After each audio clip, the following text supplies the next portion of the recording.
Namaste. Welcome to our 31st Bhagavad Gita talk. Now, Krishna is going to talk about the asana. Asana means seat. It also can mean a posture, like we use the term yogasana.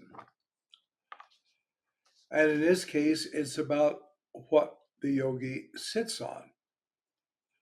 And although some of these are just very traditional, virtually archaic elements, we'll consider the modern equivalents. All right, there we go. So, establish for himself a firm seat.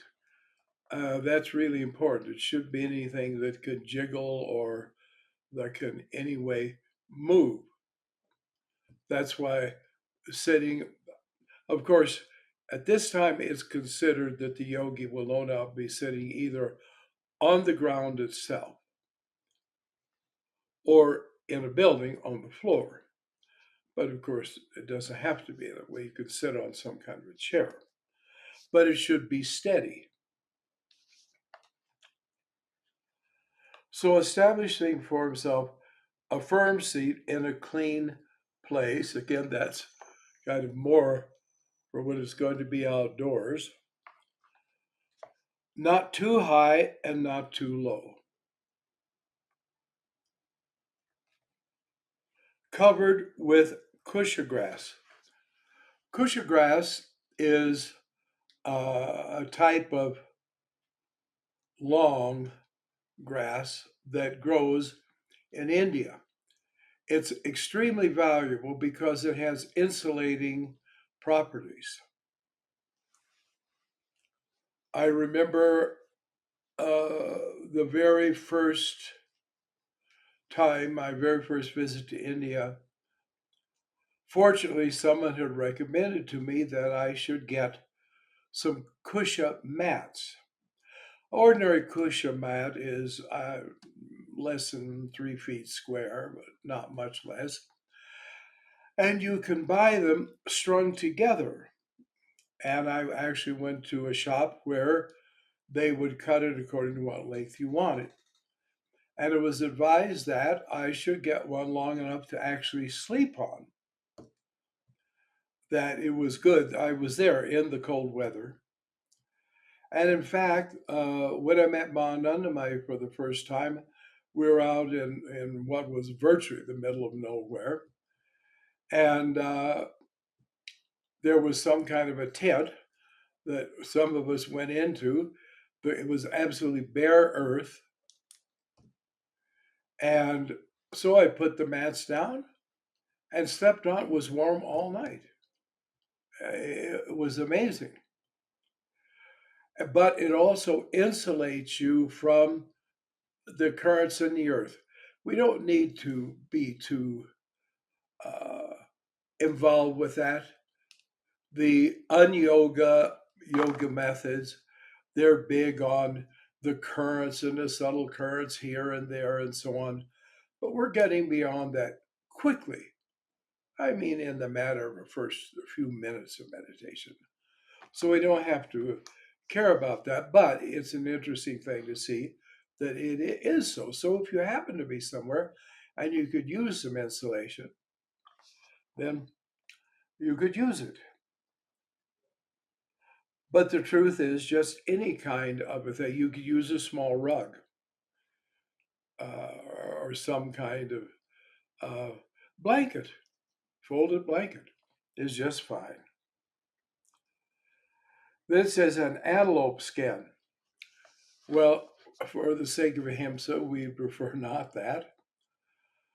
But the idea is that at that time, they didn't have cloth or substances that could protect you from the damp if you were sitting on damp earth.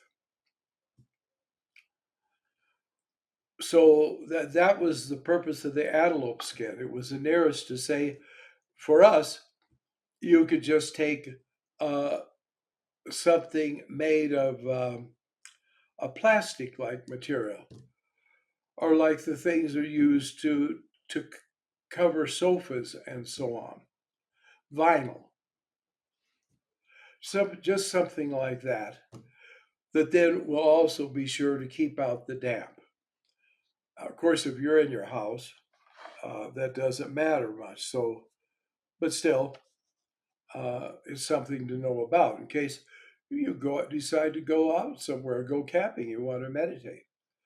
Uh, then you do need something that will keep away any dampness and a cloth just for comfort. And that's it. Kosher grass, antelope skin, cloth, or their equivalent. Uh, yes, never mind. I was going to say something don't do, but why distract? There, having directed his mind to a single object. Well, what's that going to be? Soham, of course. The breath and Soham, which are really at one ultimately.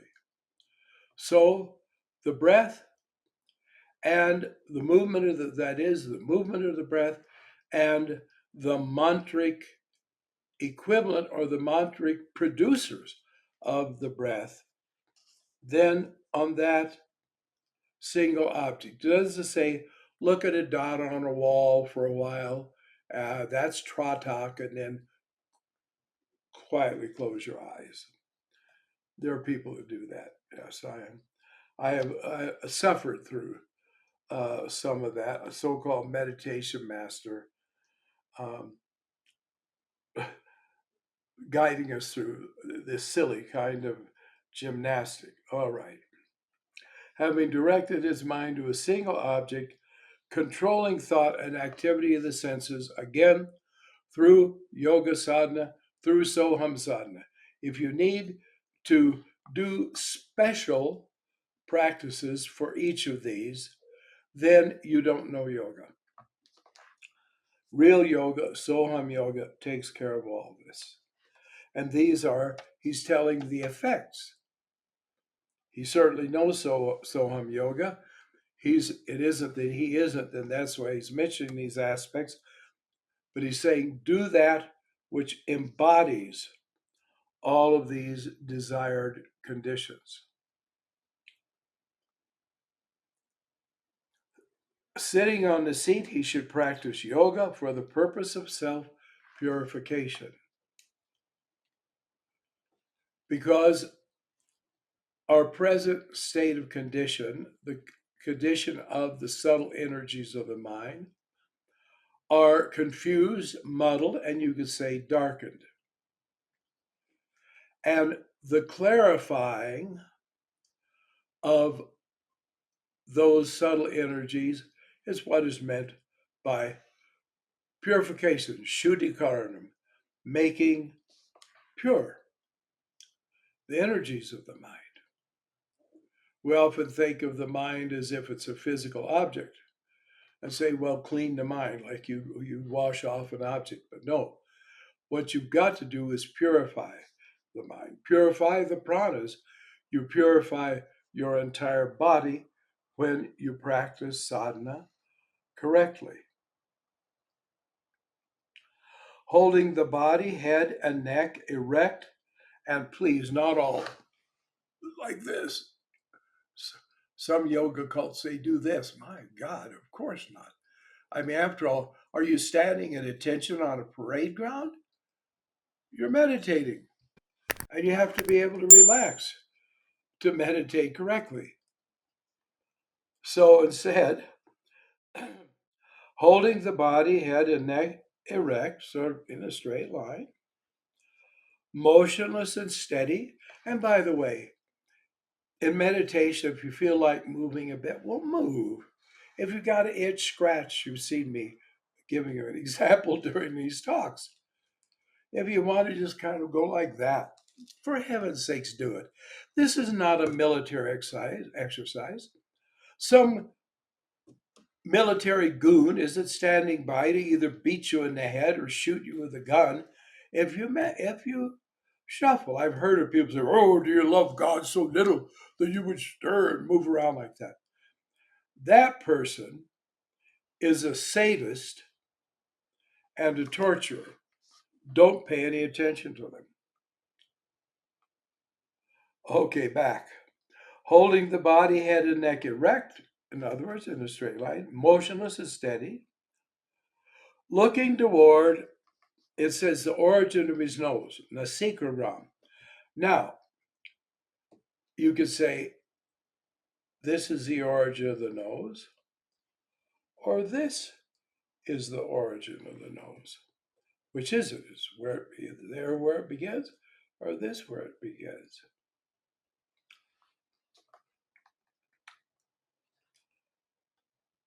It is. Sorry, I thought I'd talk. Have we not talked about this subject of that? Anyway, sorry. All right. Nasikagram. It is looking upward as if the origin of your nose was right here.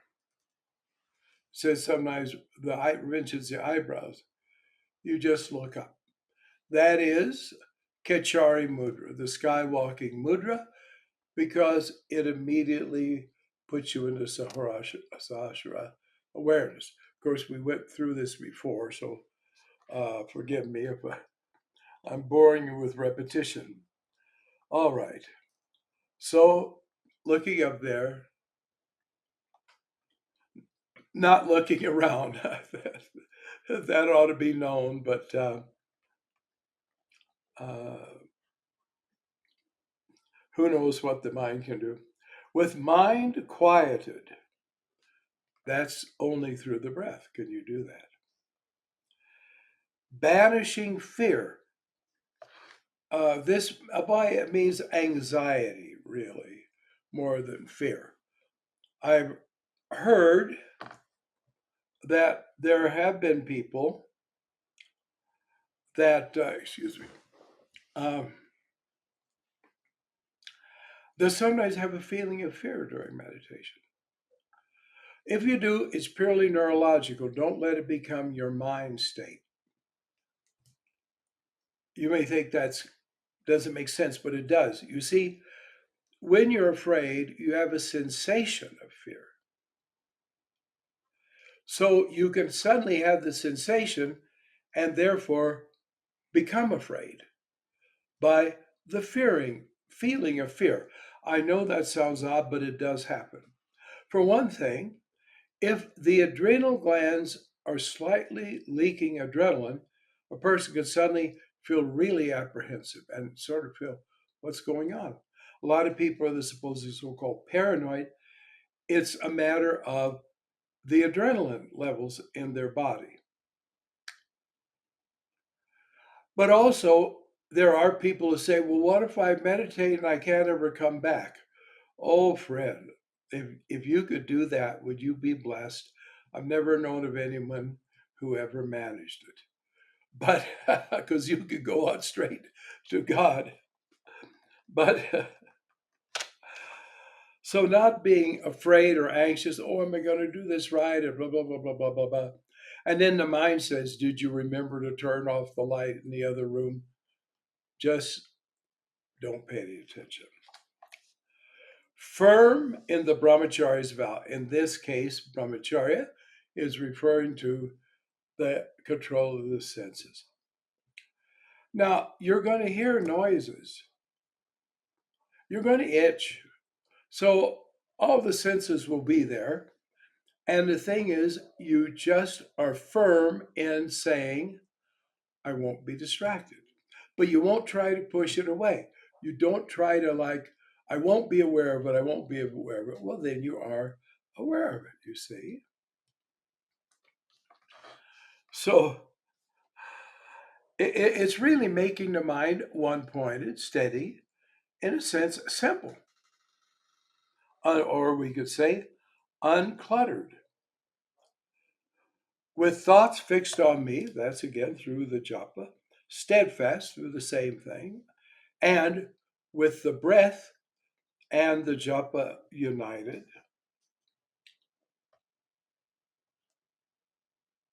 He should sit devoted to me. Well, do you know God? God and his name are one. The Nama and the Nami are the same. Again, in the beginning, what did the Supreme Purusha say? Soham asmi, I am Soham. So, uniting the Soham inner thought sound with the Soham that is the breath. So when you inhale, hum when you exhale, intoning it, Soham, in that way. He should sit devoted to me because Soham is God. Soham is the Ishwara and the Parabrahman, both that we are intent on. So, through the one, we get hold of everything. As we say, two for the price of one, or one for the price of two, whichever you want to put it. But the japa and meditation, it does that. Always disciplining himself thus. The yogi whose mind is subdued, made put into tranquility, not like beaten down, goes to the supreme peace of nirvana and attains to union with me. That direct, that simple. The time needed will depend on the karma and some scars of the individual, of course. But basically, that sort of wraps up the subject. Next, there is a description of what yoga, in the sense of the discipline of the yogi, is going to be. And that itself takes some time. So, though we haven't gone our whole 20 minutes, this is the time to say namaste. Thank you very much. And I'm looking forward to you seeing me again.